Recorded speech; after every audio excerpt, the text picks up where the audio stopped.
इस समय भारत में 5 करोड़ मुकदमे चल रहे हैं। 5 करोड़ मुकदमों से 5 करोड़ परिवार टेंशन में है। एक परिवार में अगर 6 आदमी मान के चलिए तो यानी 5 करोड़ मुकदमों के कारण 30 करोड़ भारतीय टेंशन में है।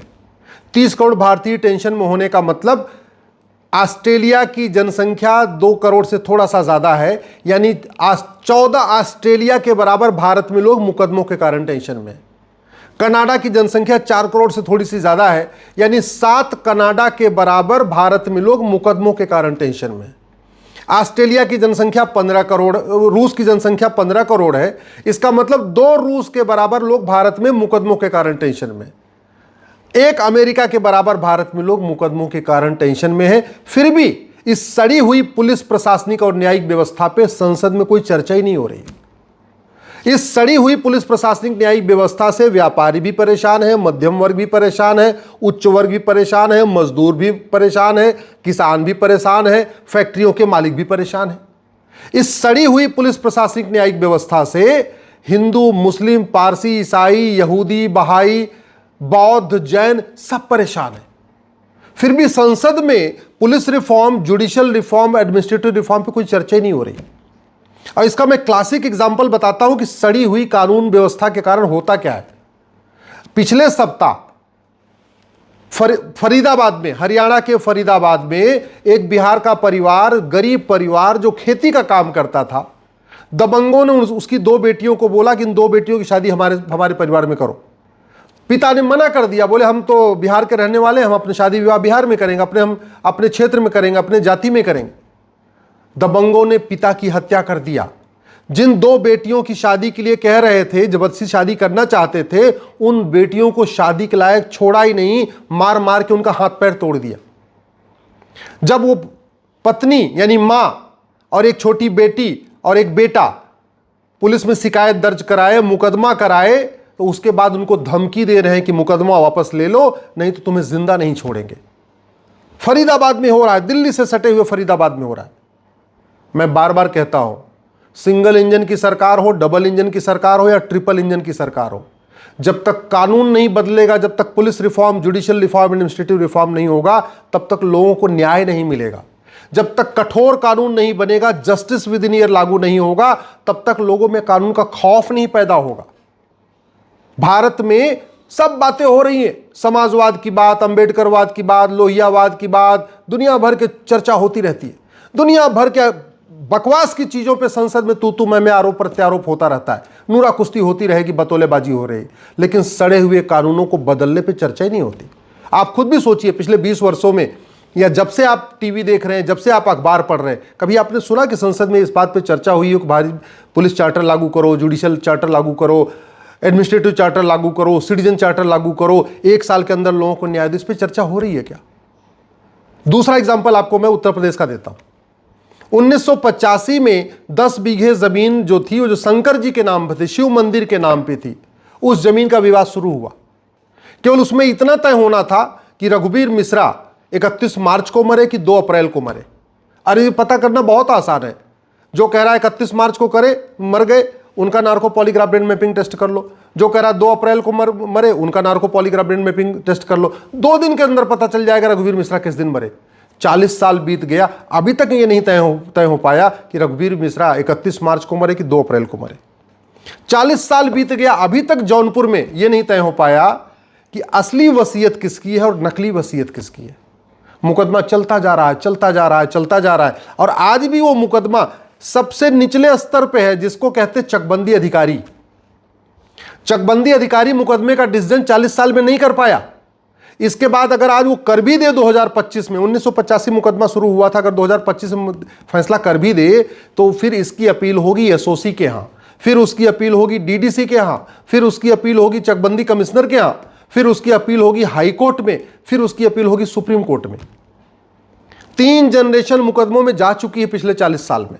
जिन्होंने मुकदमा शुरू किया था वो मुकदमा लड़ते लड़ते चले गए, उनका बेटा मुकदमा लड़ते लड़ते भी वो 60 साल का हो गया, तीसरा नाती इस समय मुकदमा लड़ रहा है।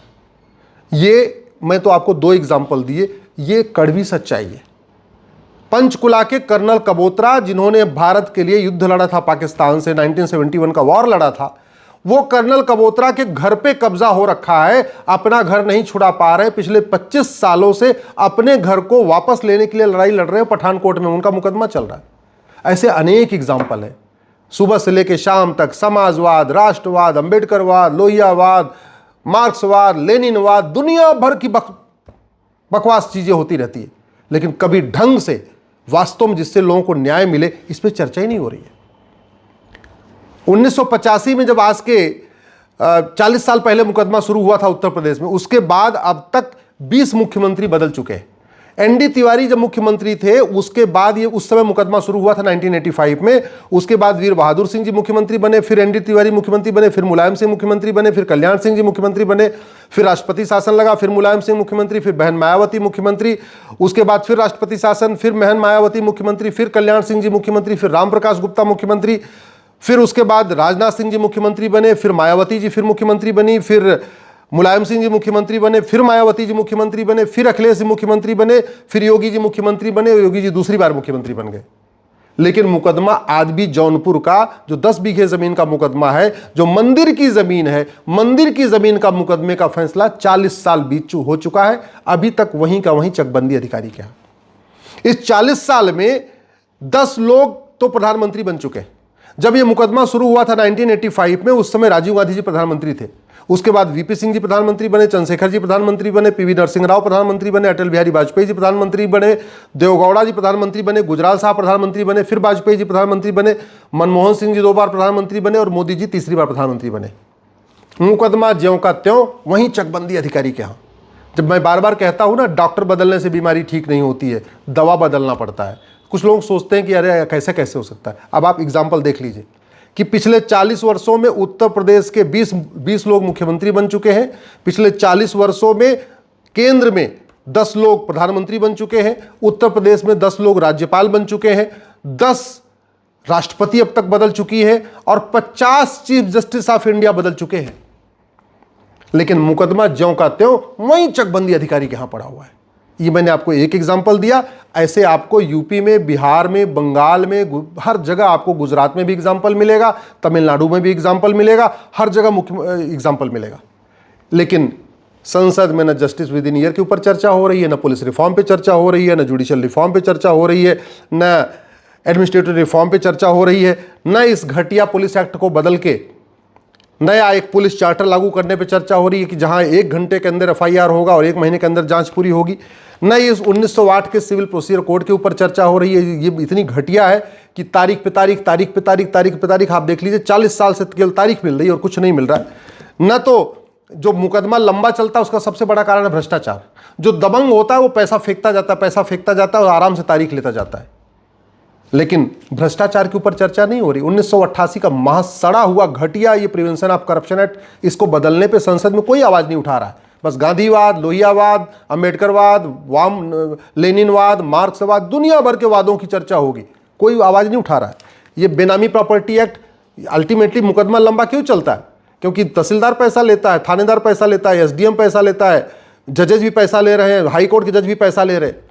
लेकिन बेनामी प्रॉपर्टी वाले कानून को बदलने पे चर्चा नहीं हो रही है, ये कालाधन विरोधी कानून बदलने पे चर्चा नहीं हो रही है, ये मनी लॉन्ड्रिंग के जरिए जो पूरा पैसा पूरे देश में घूमता रहता है इसको बदलने पे चर्चा नहीं हो रही है। भ्रष्टाचारियों की 100% प्रॉपर्टी जब्त करने, नागरिकता खत्म करने, आजीवन कारावास, फांसी देने के लिए कानून बनाने पर चर्चा नहीं हो रही है।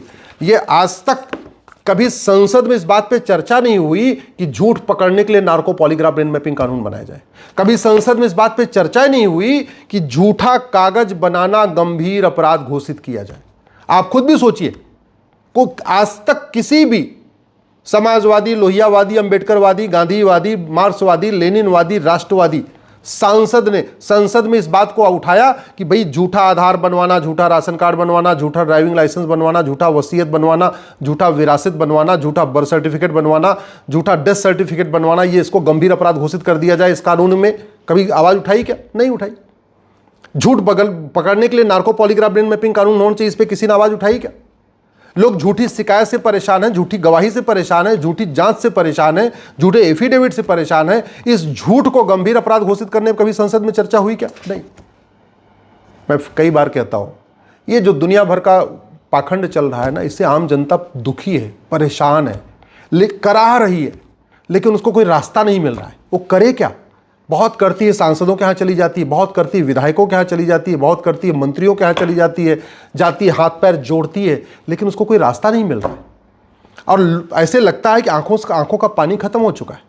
लोग पीड़ित हैं, जो परेशान है ना, जिसके घर की जिसकी बेटी का बलात्कार हो जाता है, जरा उस पिता से पूछिए। जिसके बेटे की हत्या हो जाती है, कभी उस पिता से, उसकी पत्नी से पूछिए या उसके पिता से पूछिए। जिसका सुहाग उजड़ जाता है, जरा उस पत्नी से पूछिए।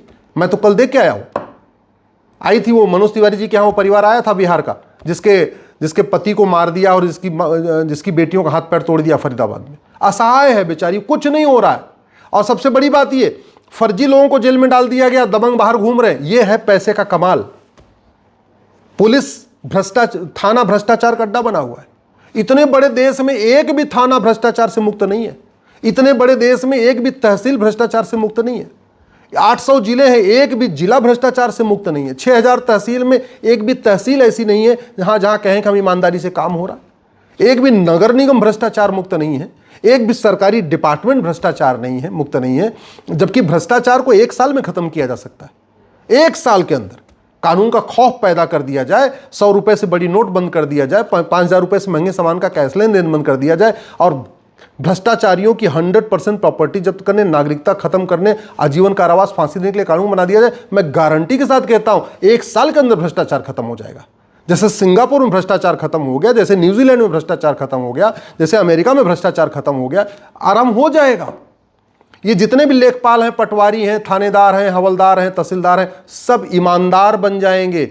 आदमी ईमानदार 2 ही तरीके से बनता है, शिक्षा में संस्कार हो, नहीं तो कानून का खौफ हो। या तो शिक्षा ऐसी हो अंदर से ईमानदार हो, नहीं तो कानून ऐसा खौफनाक होना चाहिए कि मन में अगर उसके है भी भ्रष्टाचार तो हिम्मत ना पड़े। ये सब ईमानदारी से अपना काम शुरू कर देंगे, लेकिन कानून बदलना पड़ेगा। कानून कौन बदलेगा? मैं तो बदल नहीं सकता, सुप्रीम कोर्ट तो कानून बदल नहीं सकता, हाई कोर्ट तो कानून बदल नहीं सकता। कानून कौन बदलेगा? सरकार को बदलना है। कानून कहां बदला जाएगा? संसद में। कब बदला जाएगा? जब सांसद इसके लिए आवाज उठाएंगे। दुर्भाग्यवश सांसद केवल और केवल रोज एक नई चीजों पे गुमराह कर रहे हैं आम जनता को। कभी गांधीवाद के नाम पे गुमराह कर रहे हैं, कभी समाजवाद के नाम पे गुमराह कर रहे हैं, मार्क्सवाद के नाम पे गुमराह कर रहे हैं। और दुख इस बात का है कि हमारी खबर पालिका भी लोगों को गुमराह कर रही है, असली मुद्दों पे चर्चा नहीं करवा रही है।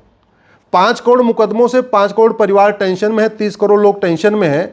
न इस पे विधायिका में चर्चा हो रही है, संसद में चर्चा हो रही है, न इस पे सुप्रीम कोर्ट में चर्चा हो रही है, और न इस पे खबर पालिका में चर्चा हो रही है। कोई न्यूज चैनल इस पे डिबेट करने के लिए तैयार नहीं है। आप खुद भी सोचिए, आप कब इतने दिनों से न्यूज आप पढ़ रहे होंगे, किसी ने किया क्या? नहीं किया। ये कड़वी सच्चाई है। आवाज उठाइए, आवाज बुलंद करिए, फिर कोई रास्ता निकलेगा। और चुपचाप बैठे रहेंगे तो सहते रहिए, देखते रहिए, कोई फर्क नहीं पड़ेगा।